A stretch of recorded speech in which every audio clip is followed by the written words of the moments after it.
तुम्ही उपकाराची भाषा करू नका। मी इथे जिव्हाळ्यापोटी आली। तुमच्याही मनात असाच जिव्हाळा राहू दे। शेवटी मिसेस प्रधानांना बरं वाटावं हीच आपल्या सगळ्यांची इच्छा आहे।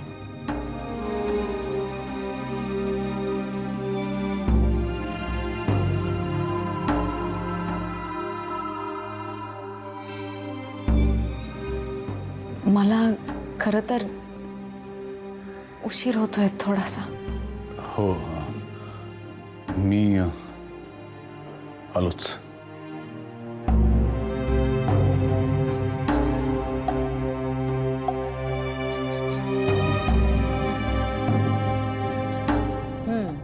आपण काय हिप्पोपोटामस, गुलाबी गुलाबी, निमो आणि गुलाबी कच आहे ते रोलातलं। हा तुला काय करायचं, बसायचं इथे। अरे ते बघ कोण आलं, बाबा आला। काय झालं, बाबा आला, बाबा बाबा आला। बाबाला म्हणा आम्ही बघा कसं खेळतोय सगळ्याशी, आम्हाला आवडलंय हे, आमच्यासाठी आणलंय हे सगळं, हो की नाही? किती छान खेळतोय माहितीये सगळ्या खेळण्यांची। त्याला कळत असेल ना की हे सगळं आपण त्याच्यासाठी आणलंय। बाबाला म्हणावं आता आम्हाला थोडा वेळ घ्या ना, आम्हाला दूध प्यायचं। हा दे मिता, दे मला। नाही, राहू दे रे, राहू दे। मी सांगते ना ताराबाईंना, ताराबाई घेऊन येते। हो, नाहीतर तेवढ्यात आमच्या बाळ बाबाच्या पार्टीत जाईल। माईची कट्टी। हा बाळा, आईशी कशी कत्ती घेईल तुझ्याशी? आई कत्ती नाही घेणार, कधीच नाही। आईची आणि बाळाची एक पार्टी विरुद्ध बाबाची पार्टी ना। सोनू म्हणजे कसं एकटशा करून तुला ना। मिता, मी काय म्हणतोय की जरा बाळाला बाहेर घेऊन जातो ना मी, म्हणजे मोकळ्या हवेत बरं वाटेल का त्याला इकडे? नाही नको, पावसा पाण्यात कशाला त्याला बाहेर घेऊन जातोस? मी खेळवते त्याला इकडे। ताराबाईंना सांगते ना, त्या आणून देतील दूध वगैरे इकडेच, तू नको काळजी करूस। हवं तर आपण संध्याकाळी त्याला गच्चीत फिरायला घेऊन जाऊ थोड्या वेळाने, आत्ता नको।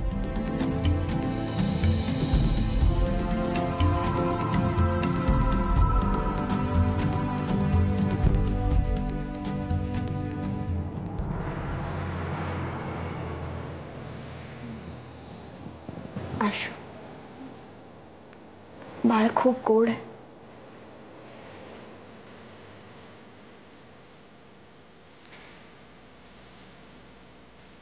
माँ, तुला उशीर होतोय ना? कळतंय ग मला तुला उशीर होतोय, पण आशू अजून थोडा वेळ थांब ना ग प्लीज।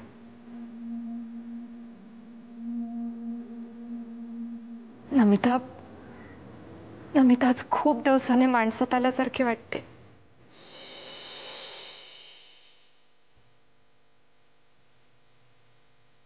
खूप बरं वाटतंय तिला बाळाला घेऊन।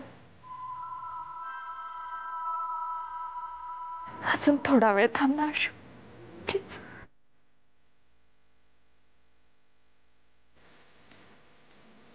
मिसेस प्रधानांना बरं वाटावं अशी माझीही इच्छा आहे, पण मग घरी समीर आणि आई वाट बघत असतील। त्यांना कळलं मी इथे आहे तर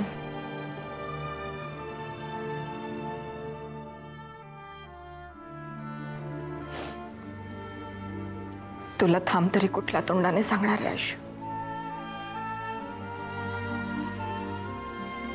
जेव्हा थांब सांगायला हवं होतं तेव्हा खालं। माँ, असं नका बोलू। परिस्थितीच्या दडपणाखाली माणूस वेडवाकडं वागतं, माझा स्वतःचा अनुभव आहे।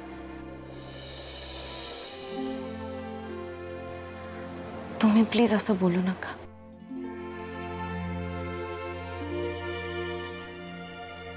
तू खूप समजूतदार आहेस आशू, स्वच्छ मनाची आहेस। असं निर्मळ मन हल्ली दुर्मिळ झालंय खूप. आशू, खूप बरं वाटलं ग तू आलीस तर. खूप मोठ्या मनाने नमिताला भेटायला आलीस ना. हो, किती मज्जा आली की नाही. आता आपण कुठे जाऊया? आता आपण आपल्या खोली जाऊया. हं, किती छान आहे ना घर आपलं. आता इथे बघ तली, तू माझ्याकडे बघ. मी काय म्हणतोय, अगं जरा बाळाला माझ्याकडे पण दे ना. नाही दिलं असतं मी, पण मग तुम्ही खोटं बोलता आणि माझं बाळ मला परत देतच नाही. मग मला खूप मागावं लागतं, अनेक वेळेला विनवण्या करायला लागतात. मी नाही देणार माझं बाळ. हे बघ नमिता, अगं डॉक्टरांनी ना बाळाला फिरून आणायला सांगितलंय. त्याला जरा फिरून आणायला हवं ना. पण मग मी फिरवून आणते, त्यासाठी शुभंकर कशाला हवा? आम्ही दोघं एकत्र जातो ना. अगं तू बाळंतीण आहेस, तुला वाऱ्यावर जायचं नाहीये बाळा. ऐक माझं, शुभंकर आणेल फिरून. तू चल बघू, चल. मला नाही का आवडणार फिरायला जायला. आम्ही दोघं जण जातो ना. बाळाला घेऊन तू मला जायला पाहिजे. डॉक्टरांनी असं कसं करून चालेल आत्या? आत्या सांगा ना तुम्ही. बाळ माझं आहे ना, मला फिरायला यायला पाहिजे. शुभंकर माझं बाळ. आपण असं काय करतो? बाळाला तो घेऊन गेला, एकटा घेऊन. तुम्ही डॉक्टरला फोन करा. आता तुम्ही जा. मी करते डॉक्टरला फोन करा. आता तुम्ही जा ना, बाळाला घेऊन या ना. आत्या जा ना. मला माझं बाळ आहे त्याच्याकडे.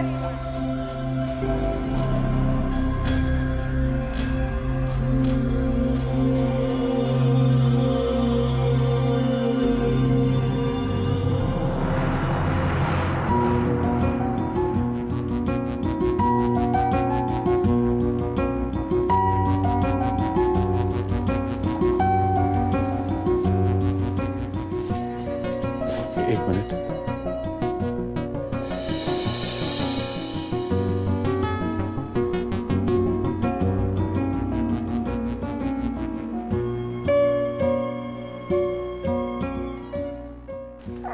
Ashwini, thank you very much. Thank you म्हणू नका मिस्टर प्रधान. मिसेस प्रधानांना बरं वाटावं म्हणून मला जेवढं शक्य तेवढं सगळं मी करेन.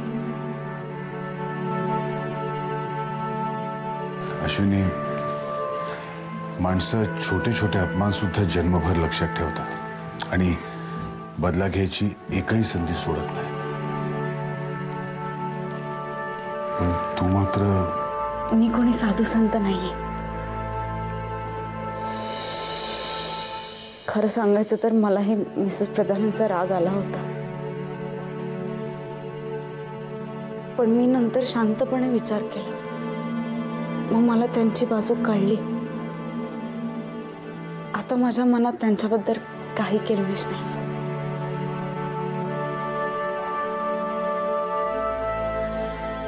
चल, मी तुला घरी सोडून येतो. नाही नको, मी जाईन, रिक्षाने जाईन. अश्विनी, मी तुला घरी सोडायला येतो. मिस्टर. चल.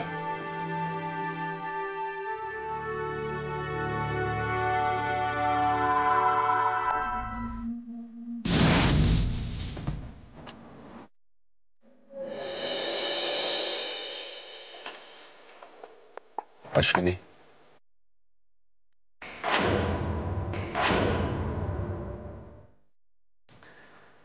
Thank you very much. एक मिनिट. नमिता करता बाळाला घेऊन पुन्हा घरी येशील ना?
गेले होतेस तू?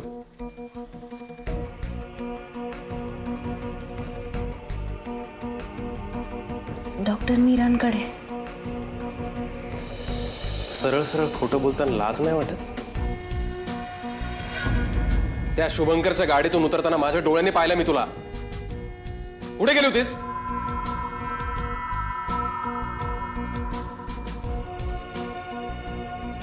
माझं एकदा ऐकून तरी घे. एक शब्द बोलू नकोस माझ्याशी. या विषयावर आपले किती वाद झालेत, तरी तू का जातेस त्याला भेटायला? मला काहीतरी वाईट वागायला भाग पाडू नको तू. एकदा ऐकशील? काय ऐकू? त्या नमिता प्रधानची काय अवस्था झाली हेच सांगणारच ना मला? मला काही इंटरेस्ट नाही आहे त्याच्यामध्ये, कळलं? आईंना राग येतो मला मान्य. आईंच्या आजारपणाच्या वेळेला मिसेस प्रधानच आल्या होत्या मदतीला माझ्या. मी एकटी होते, हातात पैसेही नव्हते माझ्या, कोणी नव्हतं बरोबर. तेव्हा त्याही असं म्हणाल्या असत्या तर. आई मरणाच्या दारात असताना त्यांनी मला खूप मदत केली.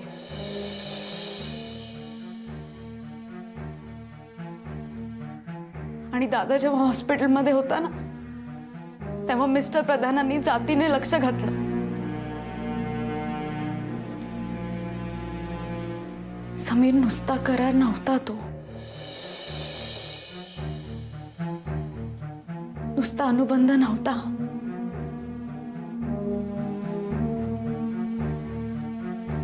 त्या दोघांमध्ये आणि आपल्यामध्ये ऋणानुबंध निर्माण झाले. आणि माझं मन मला सांगते की मी त्यांचं ऋण अजूनही फेडलेलं नाहीये.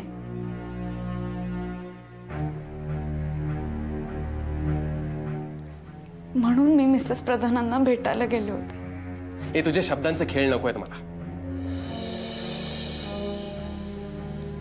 त्याला तू पुन्हा भेटायचं नाहीस,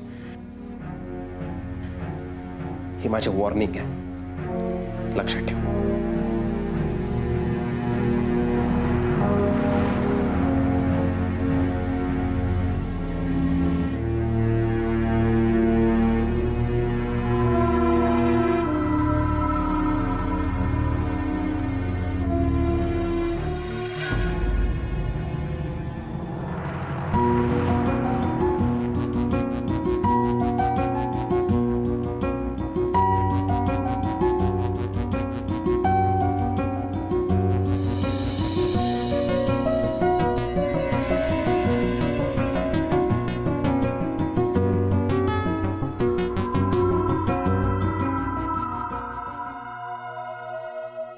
समीर, मला असं वाटतं की तू आशुशी थोडंसं कडकपणेच वागायला हवेस. आई प्लीज. हे बघ समीर, सत्य कटू असतं पण ते स्वीकारल्याशिवाय गत्यंतर नसतं. आशू प्रधानांच्या गाडीतून उतरली ना, त्यातच सगळं आलं. आई, हे समीर, मला तर पहिल्यापासून थोडी गडबड वाटतच होती. आता त्या प्रधानांकडे खेपा घालायचं काय कारण आहे तिला? त्यांनी स्वतःचं मूल तर आपल्यावर लादलंच, पण बायकोपासून झालेलं मूल गेलं तर आता रडत बसले. त्यांचं ते बघतील ना, तिला कशाला पंचायत हवी आहे? म्हणजे ना समीर, त्या मुलाला तू आपलं मानलंयस, पण आशूचं वागणं त्या मुलाच्या बापाला सुद्धा आपलं मानण्यासारखंच आहे. आई, आई ती त्यांना भेटते हे मला माहिती आहे आणि ते मला आवडत पण नाही, पण तसं काही नाहीये ग. तू भलतीकडे जाऊ नकोस उगाच. समीर, सगळ्या गोष्टी जर वेळीच सावरल्या नाहीत ना, तर त्या भलतीकडेच जातील, एवढं लक्षात ठेव.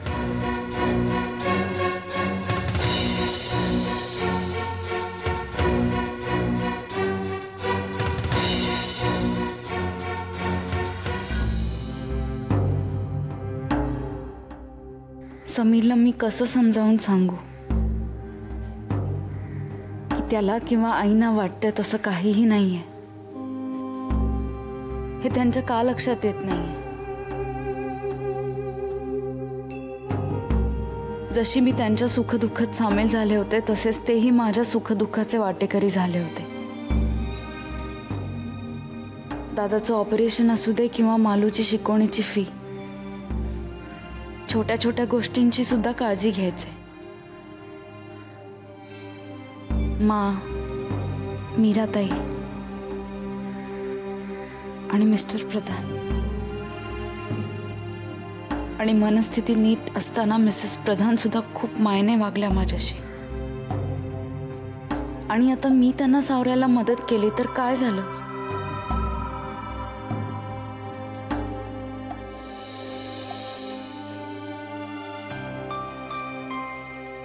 आईंचं ठीक आहे, पण समीरनेही असाच विचार करावा.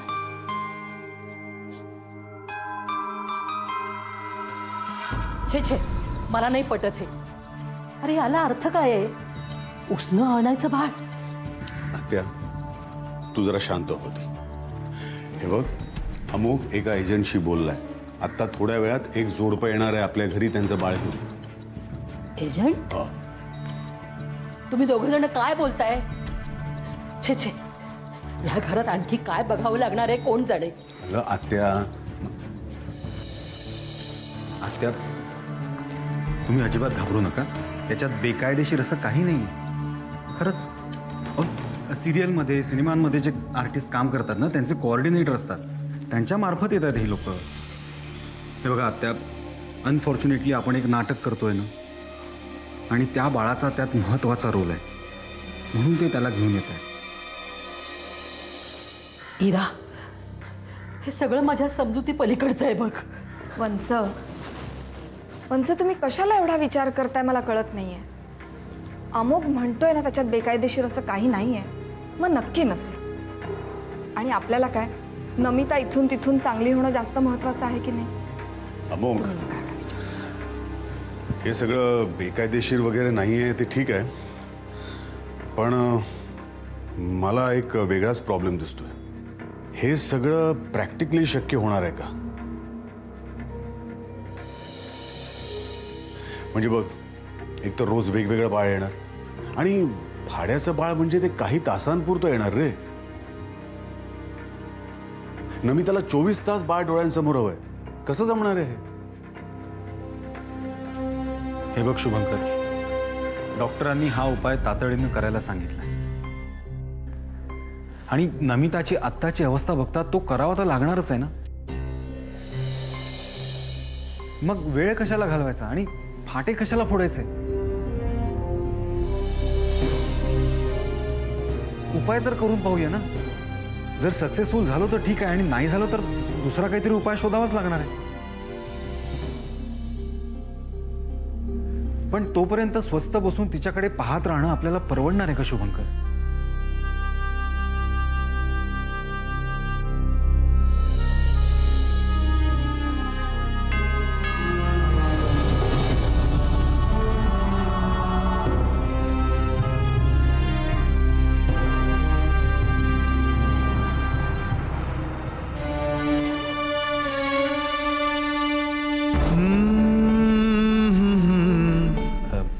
मी घेऊ बाळाला.